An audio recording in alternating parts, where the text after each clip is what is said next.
Hey guys, it's Fergal here from Poker VIP. I'm going to be taking a change of pace from the videos I've been doing so far. We're going to be moving over. I'm going to be doing a 4-part coaching series on the regular games at Coral Poker. So just after getting my account set up there today, we are going to be flying through. We're going to be playing 4 tables at a time.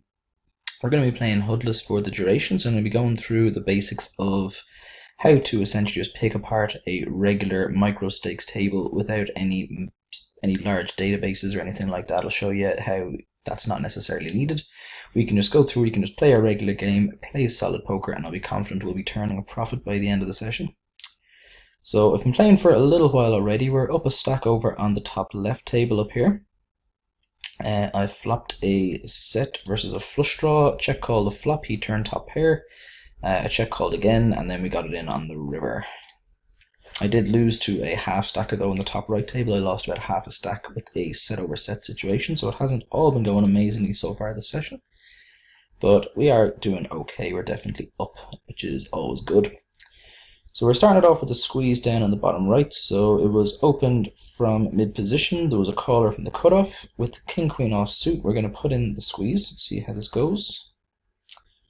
So we get called and a call. We get called in 2 spots. We flop top pair, good kicker.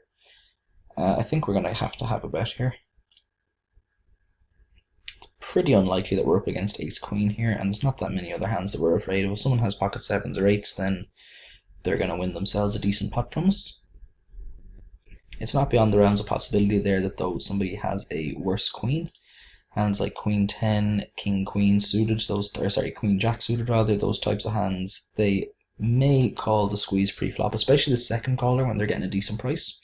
If they do have those kind of suited Broadway cards like king queen, like king jack, queen 10 and so on, it's definitely possible they could have stuck around to see a flop.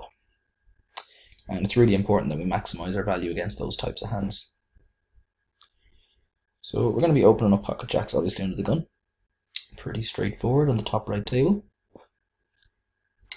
We get 3-bet by this guy. We've played a little bit. This guy, he seems to be on a couple of our tables. He was on a few more earlier on, so he seems to be a bit of a more reggish player. We are going to call. I think 4-betting would be a mistake with a hand like pocket jacks, but we can definitely call and see a flop. I think we're going to check call 1 street, and if he barrels turn, then we probably give up. Seems like a reasonable plan to me. We're still ahead of his hands like ace king. He may be 3-betting some worse pocket pairs than jacks, but not a huge amount, but some potentially. Ace jack suited, ace 10 suited, those types of hands, he may opt for a 3-bet. So we pick up a gut shot now, which is good, but as I said, we're going to stick with our plan. If he does fire again in the turn, we are going to give it up. I mean, he's 3-betting and under the gun open, so you know, he's unlikely to be doing this crazy light, so I think when he does fire here, he's going to have it almost always. So we're just going to go ahead, have an easy fold, no big deal. I need to figure out how the auto top-up works on this. We haven't been auto-topping up on the tables. I thought I had it enabled, but we'll figure that out as we go. For now, I can always just keep rebuying if we do lose any sort of substantial pot, it's no big deal. Pocket 7s in the small blind. We will almost certainly be playing this hand. I think if the button raises, we may just flat call. 3-betting is for sure an option as well. I don't mind either or. It's good to have a bit of a mixed strategy from time to time. So sometimes I will be 3-betting this hand, sometimes I will be flat calling. Never considering folding obviously to the button open. We pick up a flush draw now to go along with our pair of 9s, which is reasonable. I don't see myself folding here. Pumex over here, he's definitely going to have some flushes here for sure, but I think our jack is going to be good a reasonable amount of the time.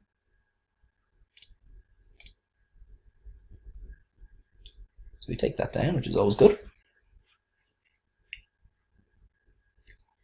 And the 7-8 suited under the gun, we don't have to open these types of hands under the gun, but I think it's absolutely fine to do so. We want to be getting involved in as many pots as we possibly can. So in the kind of marginal spots, I will try to get involved until I'm given a reason not to. So we flop a pair and a flush draw. We our c-bet gets called, which I'm not thrilled with. Obviously taking it down wouldn't be horrendous, but we're not in horrible shape either. We have a lot of equity. I'm going to assume that there's a pretty decent chance that we're behind right now. I'm going to put out a small bet here to try to buy ourselves a cheaper river card. Unfortunately, our plan doesn't work. We get raised, but we're getting 3-1 in our money. We have a flush draw and we have a pair. Our 2 pair outs are going to be good more often than not. And our 8 is almost certainly going to be good. So we are going to click call and see a river. That is unfortunate. We had him in rough shape. Obviously he had our draws dominated, but our pair was ahead.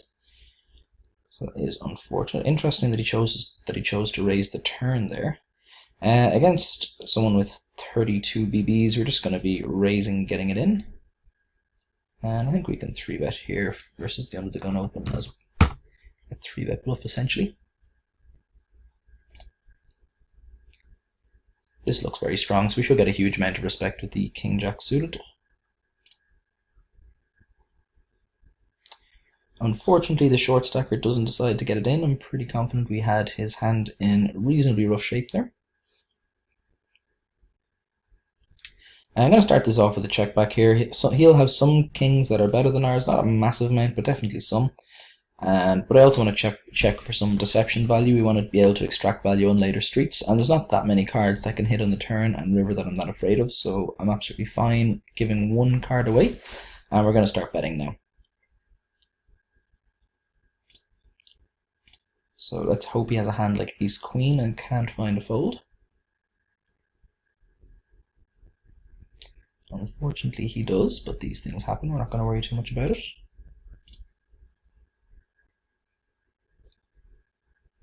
Ace jack on the button, obviously a very standard open. Doing anything else would be absurd.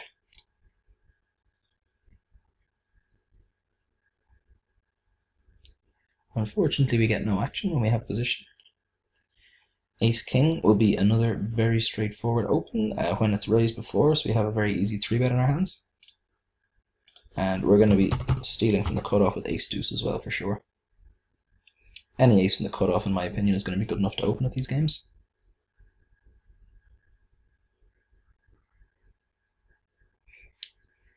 So we have it back folded to the mid position raiser with our ace king hand. Let's see what he opts to do.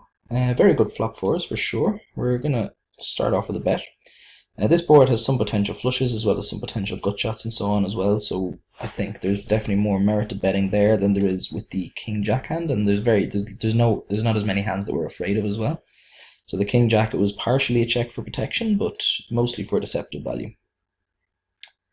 We're going to fire in a 3-bet with the 9 jack. Oh wait, no, sorry, we called there. It must have been 3-bet before, so that was a misclick actually, my apologies.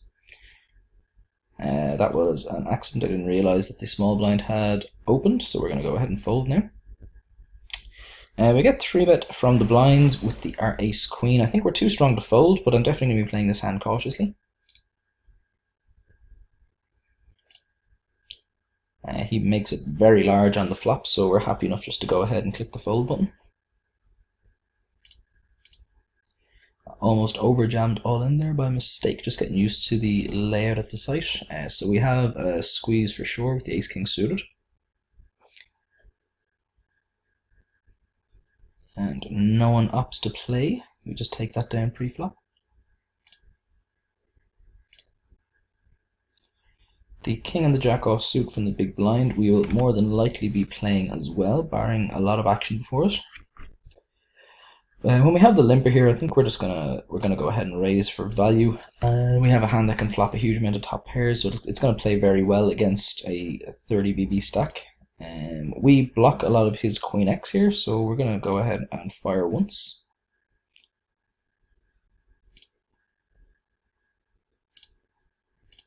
And I'm happy enough just to give up now when the queen pairs. If he does have a queen, we're obviously never folding him, and if he has any kind of underpair, if he even has some 7x, hands like pocket 4s, 5s, 6s, they're going to be a lot less likely to fold now, especially when he's got such a short stack. So I think trying to continue and win that pot there would be a spew.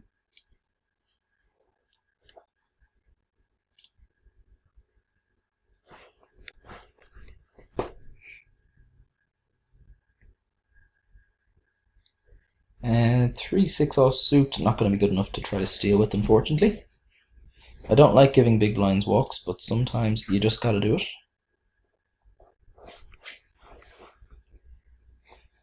We're going to go ahead and ISO with the King 7 suited here versus the limper. When it gets raised before us, though, I think we're just going to go ahead and fold.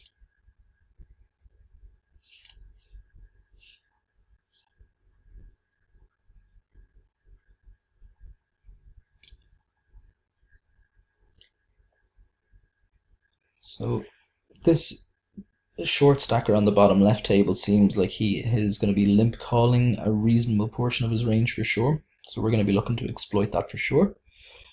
Unfortunately, there is a decent enough chance that he is going to go broke fairly soon. We're just going to hope that we get to be the ones to bust him. So he's limp calling hands with pocket eights there, which I think is a mistake. Especially with his stack size, he can't really be going set mining there. So I think if he's going to be playing pocket pairs when he's the short stack, I think he should be playing it a lot more aggressively. Without a shadow of a doubt. Queen 8, we are going to go ahead and fold.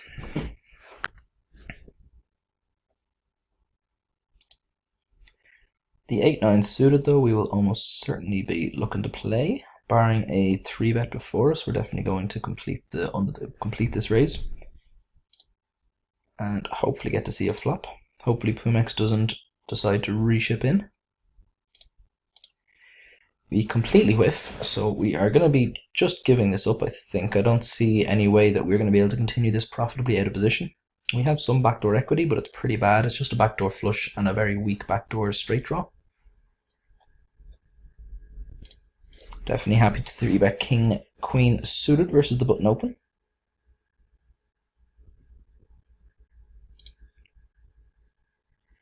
And we're going to be stealing from the button with the 6-4 suited if it's folded to us. And we're going to be opening the 10s in the bottom left table.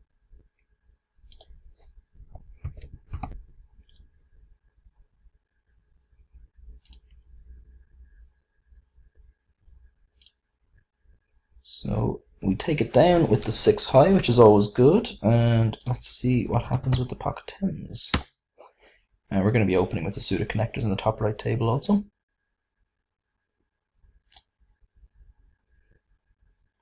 So unfortunately, no action at all with our 10s. Not the worst result by any stretch, but definitely not the best either. We flop a pair, but it is the worst of the pairs. We're just going to check this back, try to get our hand to showdown as cheaply as we possibly can. The 3 diamonds on the board is not exciting to me either. I think we may actually just be just folding this now when he donks out on the turn. Our hand is going to be in trouble fairly often on the flop anyway, and then when the extra diamond rolls in, he's going to have a huge amount of hands with a lot of equity against us, and we're going to be in pretty rough shape in general, I feel there. So, as weak as it is, flopping a pair and not betting it at any point, I think that's one of the worst boards that we can possibly have a pair on there with that kind of hand. So, we have the perpetual limper who has decided to raise this hand, which makes me suspicious. I'm just going to go ahead and call the ace-jack. I think folding it would be crazy, far too weak, but I don't really want to be 3-betting and looking to get it in with the 40 BB stack by any stretch. I'm just going to check it down, try to get the ace-jack high to showdown. We have an open-ender, which is good, so we can't call a bet. Ace-jack high has some showdown value, I would assume. Can't imagine he is exclusively raising hands that are ahead of ace-jack for sure. When he does fire the river, though, we are just going to go ahead and give it up, I think.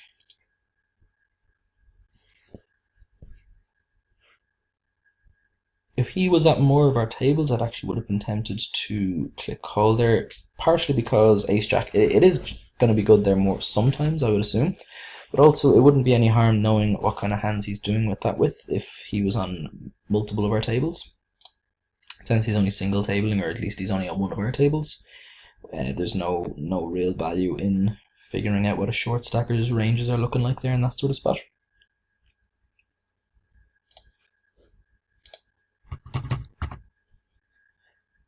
Very standard open, obviously, with the ace-jack. We are folding the 3-5 offsuit, and we're almost certainly going to be folding the 9-3 suited as well. So mongrel ace-ace comes along on the button, so we're out of position for the hand, but we flop top-top, which is good. We're going to start off with a bet.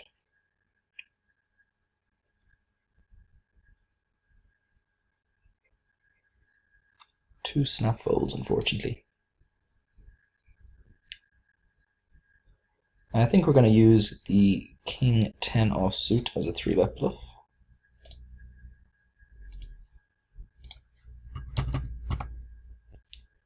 So we get that through, and we're going to be opening the 5s in the bottom left table.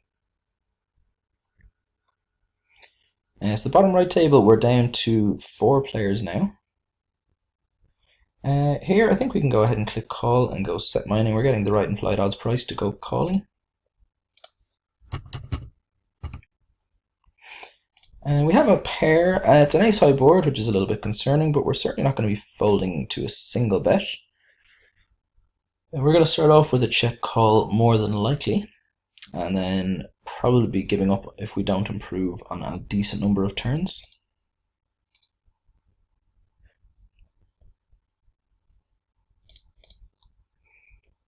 We do improve, which is quite nice. The only bad thing is here, because it's checked through, it may be difficult to get value here, but we will try.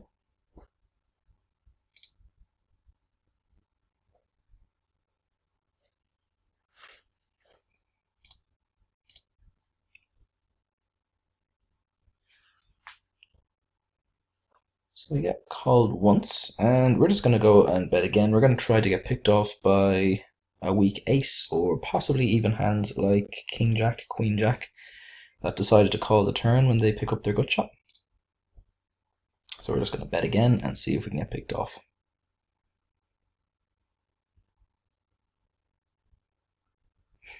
Possibly even could have made this a slightly bit smaller. Maybe under €1, maybe 90 cents thereabouts, just to really target the jack X hands that we beat.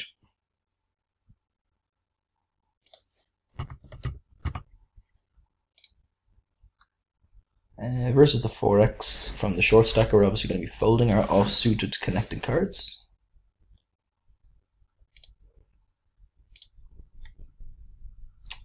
So it's a monotone board, which is bad. We have a pair, which is good, but it is second pair, which is okay. Not great, but not awful.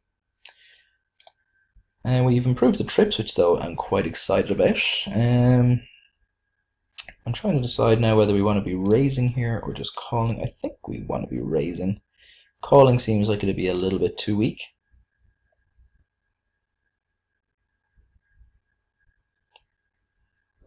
Definitely don't want to get re-raised here though. I'm absolutely fine with the call. We should have the best hand here almost always. I'd be very surprised if we're beat. So we're just going to be going ahead for value, looking for value from worse queens or some king X.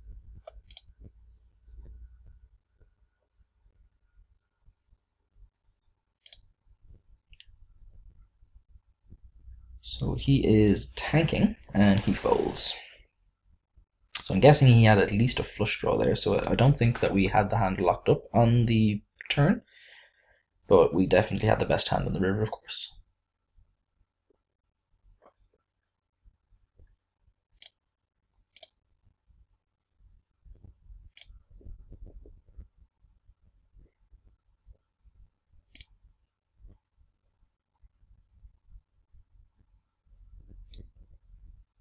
So we have Queen 7 suited in the small blind. There's a decent enough chance that we're going to be bringing this in. And on this table, we're actually down to, we were down to 3-handed there, we're now down to 4-handed.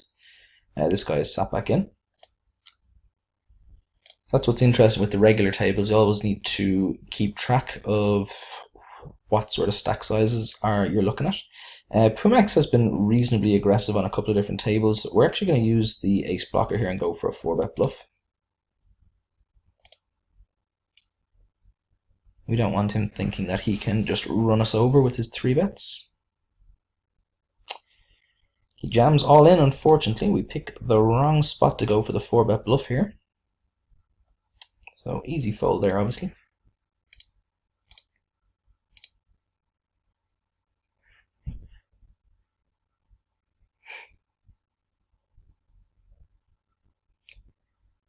And is Pumex on all of our tables or just 2? He's only on 2, okay. He was on the first 2 tables that we started off, so I thought maybe he was going to be appearing on a good few of them.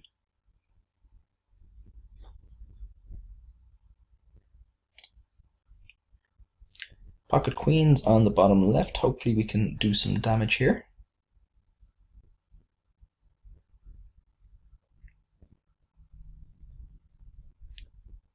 We will almost certainly be bringing it in for a 3-bet if there's only a single open beforehand. We may not opt to 4-bet it if there's already a 3-bet, but we will certainly be 3-betting ourselves if we have the opportunity. Unfortunately, we get the walk though. That's not what we wanted at all.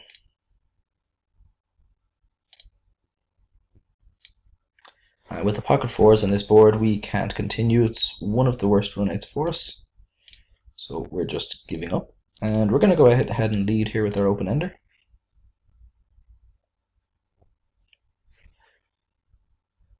I don't mind at all taking initiative of the pot when we're out of position.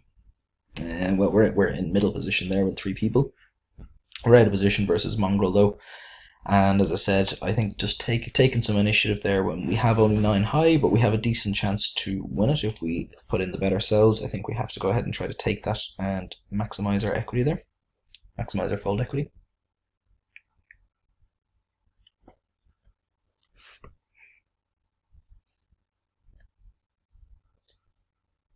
And the suited jack we may consider stealing if it's folded to us.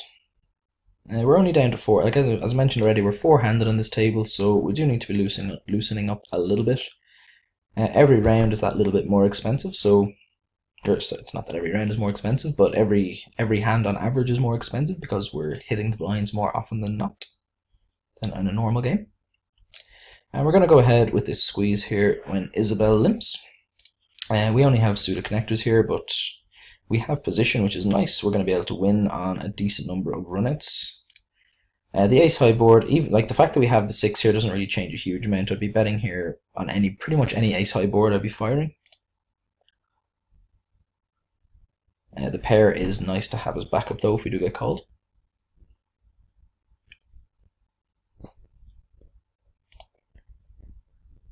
And 6-3 suited, we're probably just going to be folding when it's open before, so we certainly are.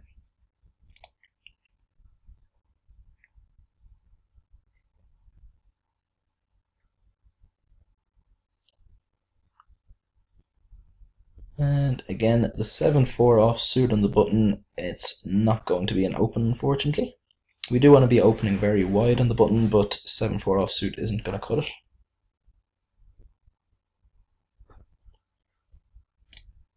Again, if we can't open 7-4 offsuit on the button, we certainly can't open it from under the gun, so easy fold there.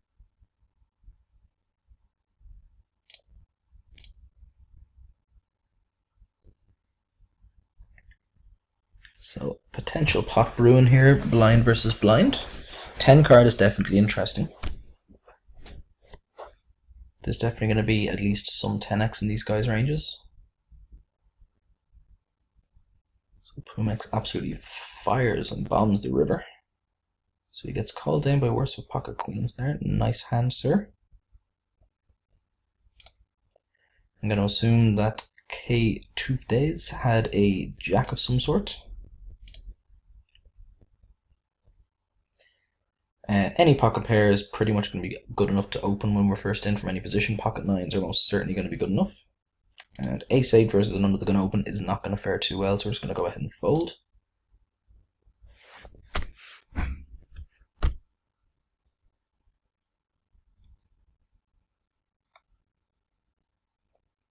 The suited king we may opt to use as a 3-bet bluff, not versus the short stacker though. Interesting, our initial read on this guy may have been incorrect, that he was limping a huge part of his range. He's definitely opened up a lot since then, so our initial read may have just been a small sample size. Maybe he does limp at some very specific parts of his range, but Since then, we've seen him, if he's been coming into pots, he's been raising since then, so I'm assuming that we just had a bit of a misread due to a small sample earlier on in the game. Jack Queen offsuit, we are almost certainly going to be using as a 3-bet bluff. We're going to be ISOing now when the button limps. Anyone who limps the button is making a mistake in my opinion, especially if they're limp folding. I mean, they have position on the hand, they shouldn't really be limping any part of the range, and ace-10 here, we're just going to check it down. We definitely have some showdown value with ace-high. So we are good, which is always nice. King-7 is going to be good enough to steal.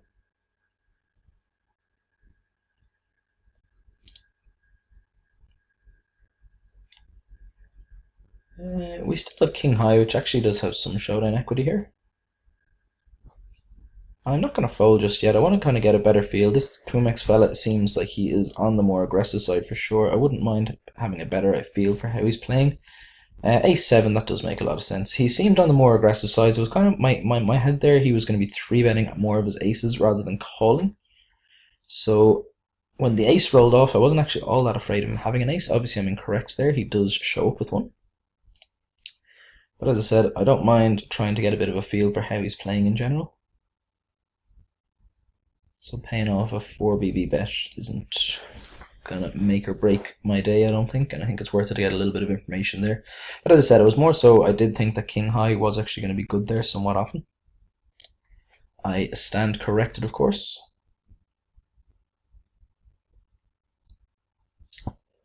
The king jack offsuit from under the gun is definitely a little bit loose. Some people definitely wouldn't include it in their opening ranges, but I think it's absolutely fine. When it is, we get a caller and it's a very dry board, we're going to go ahead and fire at least one street, possibly multi-streets. We're going to be starting off with a bet of check to anyway for sure. And we've got a pretty easy 3-bet now with the ace-queen.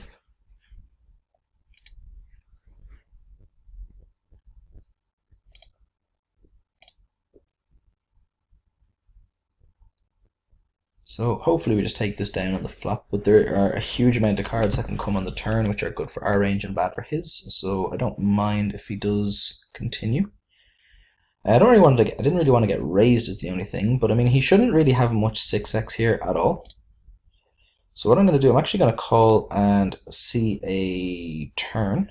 A 6 is a pretty bad card. There's a lot of cards that could have come that would have been pretty good for us.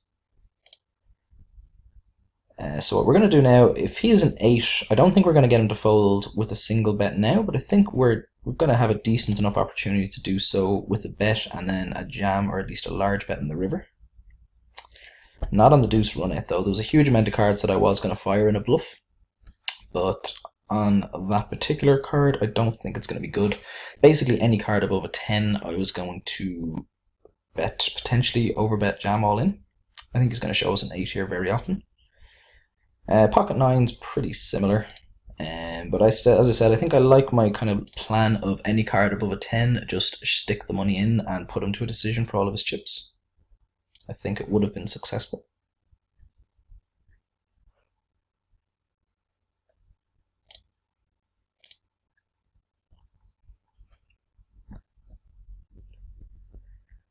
So we 3-bet our 10s, we get called, the board comes jack high. We're going to start this off with a check and a call, and we're going to go ahead and 3-bet our ace jack suited.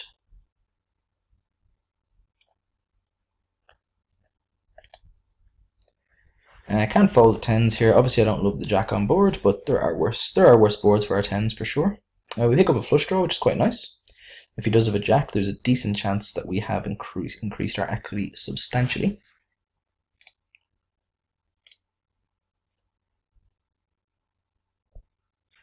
I don't think we can fold. I just think we're too strong, which is a little bit unfortunate because we have to call off river now as well, but I think folding our 10s here is a little bit too weak, as much as I don't like the situation that we're in general.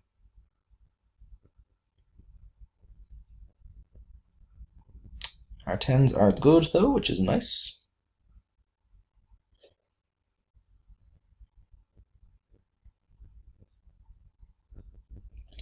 The added benefit here is that we have to show the table that we're not afraid to make some loose call downs.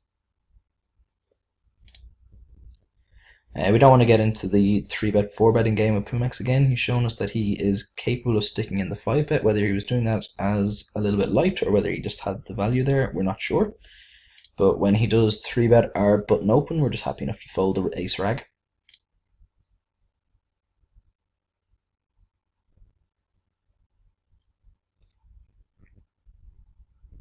So he 3-bets us again. He's getting very aggressive over on this table.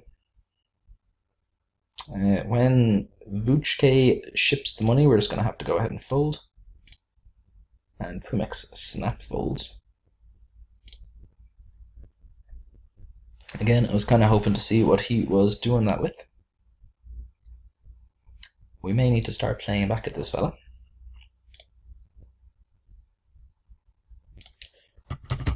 Strange, he seems like he's a reasonably good player, but he's on our left table with only 40 BBs, which is very unusual. Our pocket sevens, if it's folded back around to us, we're just going to jam. We're not planning on folding a middling pocket pair to this guy. I don't really want to call with the hand like sevens. There's just too many flops that we're going to end up playing the guessing game, so I'm just going to stick the money in pre.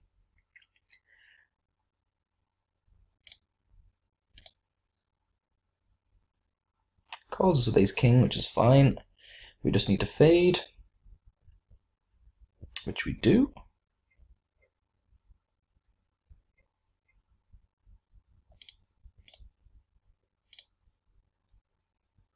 Ace 5 suited, more than good enough to open, I feel.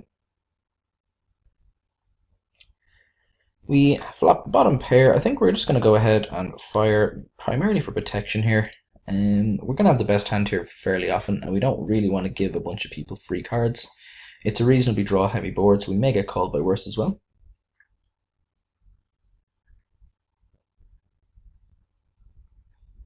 Ideally, we want revolver to fold. If bent sticks around, we don't hate it. Obviously, we prefer just getting the fold through on that kind of board when we're multi-way.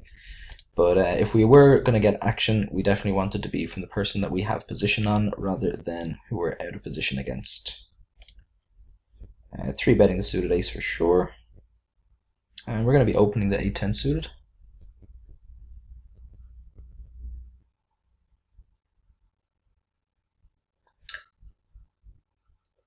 And I think when it's open before us, I think we can click call when we have position on the opener.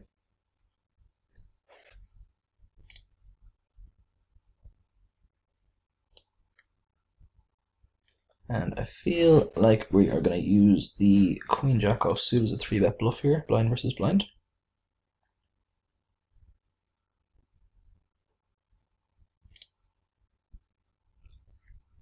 So on the top right table, looks like we're going to get to see a flop unless TMGP opts to stick in a raise. Let's hope he doesn't. Getting to see a flop when we have position is the optimal outcome here with the hand like 8-10 suited.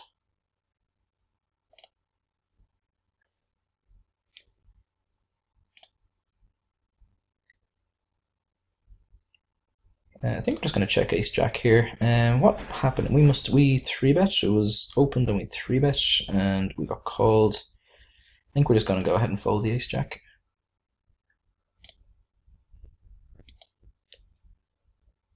Pretty damn good flop here for us. We have a gut shot and we have a flush draw. We're going to go ahead and raise. I think we've got enough equity. If he wants to get the money in with the hand like an overpair, I think we're going to be fine to do so. If we take it down, we're obviously happy as well. We only have 10 high at the end of the day. And we get raised here. I don't think we're ever going to get many folds, but I just think we have enough equity that we can just go with our hand, so we're just going to stick the money in. Some people may fold pocket jacks here, those types of hands, potentially. Like, we show a huge amount of strength. We're gonna show up with a lot of sets when we take that line as well. But as I said, if we did get called with the amount of equity that we have there, I would have been okay with it.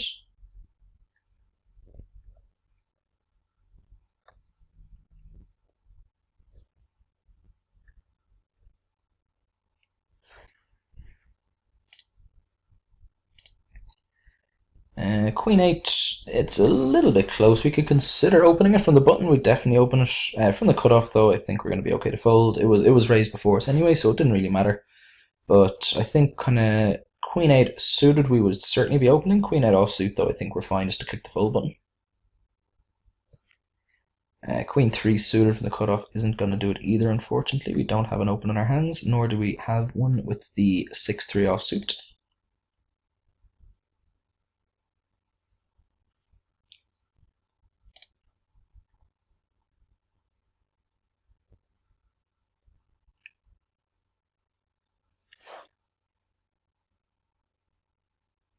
So I'm just looking around the tables just to sort of see if there's anyone else that's popped up that's on multiple tables. I don't think we've just got the same.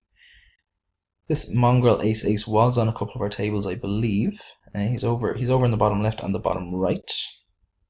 Pumex, as we know, was over on the top left at one point. We managed to bust him though. But other than that, there seems to be a fairly generic, different makeup at most tables, which is interesting. I would have expected to see more similar names on the bunch of different tables. King deuce suited here. We're definitely not folding, so it's a question of whether we want to just call and see a flop or whether we want to raise. I think I'm just going to go ahead and call. I wouldn't hate 3-betting here either. We flop top pair, which is nice. We're just going to check this back. There's not a huge amount of cards that we're afraid of on the turn. There are some, but not loads. We improved to trips, which is fantastic news. We're going to start betting now if check to, and if he had bet, we would have had a decision between raising or calling. Unfortunately, we get no value.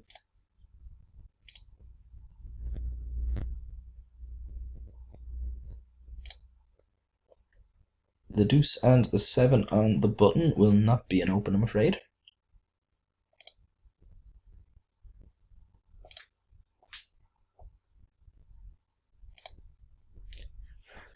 Nor will the deuce 5. So we have 10-3 offsuit in the small blind. Again, we want to be opening the small blind as wide as we possibly can. 10-3 offsuit though, it's just not going to cut it. If we were suited, we actually may consider opening it, but even then it would be a little bit light, I feel. Again, this is all in the scenario where it's folded to us. 10-3 at any point if it gets raised before us, we obviously just have an easy fold. As I said though, I really don't enjoy giving big blinds walks when we're in the small blind when it's folded around to us. I definitely am coming in, bringing it in for a raise. People just don't defend anywhere close to the amount that they should have found. We're going to go ahead and ISO the limper. But yeah, as I said, people in the blinds, in the big blind versus a small blind open, they should be defending a huge portion of their range, but they're just overfolding a massive, like incorrectly to a very large extent. So we want to take advantage of that tightness and be bringing it in as wide as we think we can get away with.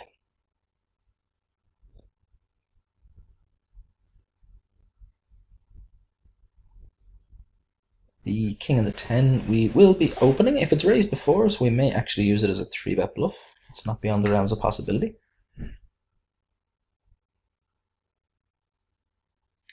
And when it's folded to the cutoff, that's almost certainly what we're going to do.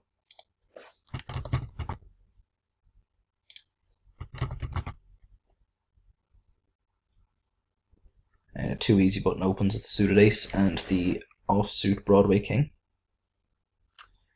We get 3-bet here, which I'm not thrilled with, but we're not going to fold just yet. We're going to see a flop. We flop a gut shot and the nut flush draw, which is fantastic news. We're going to bring this in for a raise. If we only had the lone flush draw, I'd probably just call it, but when we have a lot of extra equity with the gut shot as well, it's an extra 3 outs, which doesn't sound like a huge amount, but it makes a very large difference to our percentages. I think I'm fine just raising it, and then if we're getting it in, then so be it.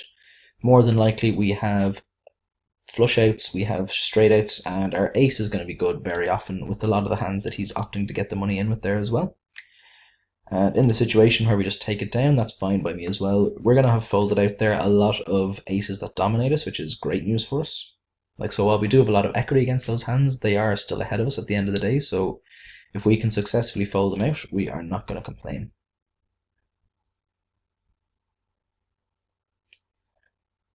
Even with the gut shot here, I think he's made it too big. I think we're just going to go ahead and fold. If he had made it like 40 cent or less, we would probably have clicked call. I think he's just made it just that little bit too much. We're just not getting the right price to continue here. And we're chasing the worst end of the gut shot as well. So even if we do hit our gut shot, there are some kind of cooler scenarios where he is ace king and he's just going to felt us as well. So I think I'm fine just giving that one up.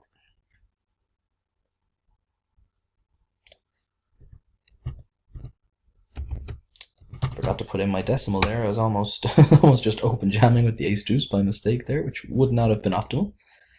We've pocket kings, which is one of the few premium hands that we've seen today so far, so let's see if we can get some action with it. Unfortunately, we only take the button raise, which again, there are worst case scenarios for pocket kings, but obviously we wanted more action than that for sure. We're actually going to start off with a check back versus this guy. If he has an ace, then we're never getting him to fold, so we're just value owning ourselves. If he doesn't have an ace, it's going to be tricky enough to get value, so we're going to check back, try to induce bluffs, and try to encourage him to call later streets with the kind of pocket pair type hands as well.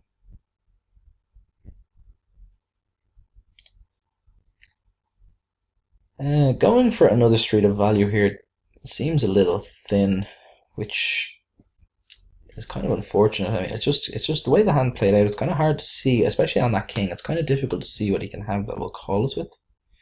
I'm actually just going to check this back. So he has a better ace, so we lose a very small pot in retrospect there. It could have been a hell of a lot worse.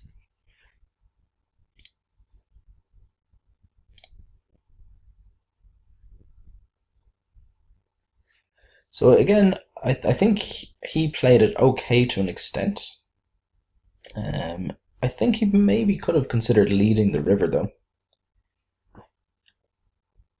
Because again, I mean, if I'm checking backhands like ace deuce there, he's allowing me to play pretty much perfect poker against his cards, whereas if he puts out a bet, and let's say if I've picked up a king, or even if I have a hand like pocket tens or pocket jacks, there were two missed flush draws there that he can definitely have, that he is turning, like he's just turning his missed draw into a bluff.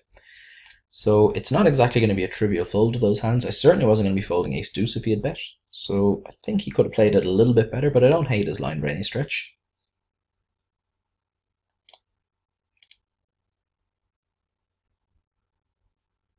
I think that's a good example though of kind of trying to realize spots where it's just near impossible to get paid by worse. And so even though you have a good hand for sure, I mean, we have top pair, it's a reasonable hand for sure, it's a reasonable holding. The actual value of it, given the board run out, isn't all that good.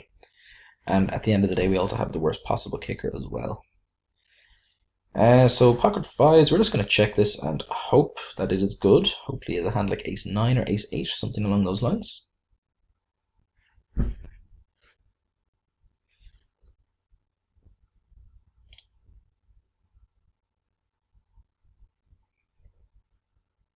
Four jack suited, we may consider opening. Again, when it's folded to us, it's a trivial fold though.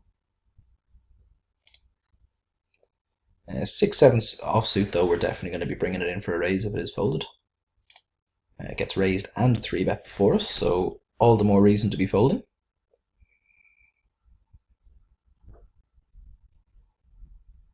And it is folded to us, so as I said, we're going to be bringing this in for a raise. Any sort of connected cards that can flop us straight, we're definitely going to be bringing it in, especially when there's no gaps between them. When they're properly connected, we're definitely going to be raising. Most suited cards are going to be raising those kinds of things. As I said, we're going to be opening very, very wide, small blind versus big blind there in that exact dynamic.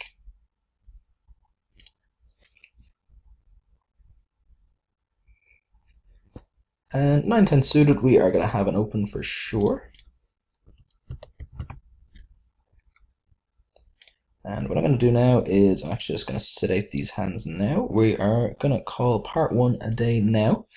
I will be back for part 2 soon. If you did enjoy what you see, make sure to share it on social media and so on. If you have any questions or comments about any of the play at any point, feel free to leave a comment either in the YouTube comment section or on Poker VIP. I check the comments there fairly regularly, so if you have any questions for me, feel free to fire them at me.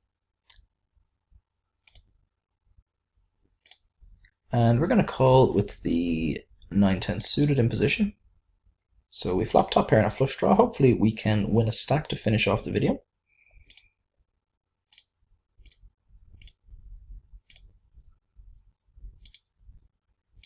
We're going to be betting here for sure. We don't want to allow him a free chance to catch up. If we can take this down, we don't hate this, and we definitely want to charge him if he has his overcards and so on.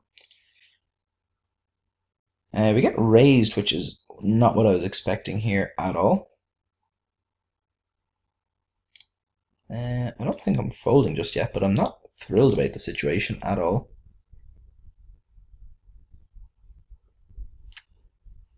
And when he bombs it again, we are definitely just going to be folding. So the pocket aces here is going to be the last hand of the video. Let's see if we can make it a good one. It's definitely a decent hand to close things out with for sure. And unfortunately, no action. So that's it. Thank you very much for watching, guys. I hope you enjoyed it. And as I said, I will be back again soon for part 2. Take care.